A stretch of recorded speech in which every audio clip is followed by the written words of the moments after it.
Assalomu alaykum do'stlar, hammalar ro'za Ramazon oylari muborak bo'lsin. Ramazonimiz birinchi kun olinayotgan oshxona beramiz, ko'rib baho berasizlar. Bu ishimiz uzunligi 4 balandligi 290 bo'lgan, koreyskiy akrilga, turkiy akrilga kombinatsiyada bo'lgan ishimiz. Bu ishimiz rossiyskiy stolishniца orqalari granit bo'lgan. Burchagiga xolodilniklarni joylab berdik. Xolodilnikdagi рабочий stol qilib turib, mo'ygalarni qo'yib berganmiz. Ya'ni o'rta рабочий stol qilib turib, gaz vitkalarni joylab berdik. Xo'p, bu yana рабочий stol qildik. Bu yerga gaz ballonga sharoitlarni qilib berganmiz. Xo'p, bu ishimizni 1 paganometri 3.700 ming so'mdan bo'lgan. Mo'ykasi, smestitili, mana chiroyli sushilgalarini, musor paqirini, xo'p, g'aladonning ichida qo'shib soladigan paddonlarni bonus holatda qilib berganmiz. Gaz vitka bilan uyda gaz olib berdi. Gaz vitka bilan sensorli holatda tayyor urib berganmiz, ishlatib oladigan holatda.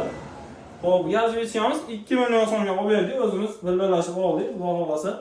Xo'p, kimga shunday xizmatlar kerak bo'ladigan bo'lsa, pastga nomerga aloqaga chiqa olasizlar. Kimga yoqsa, like va pastga bosib, esdan chiqmasin. Hammaga rahmat.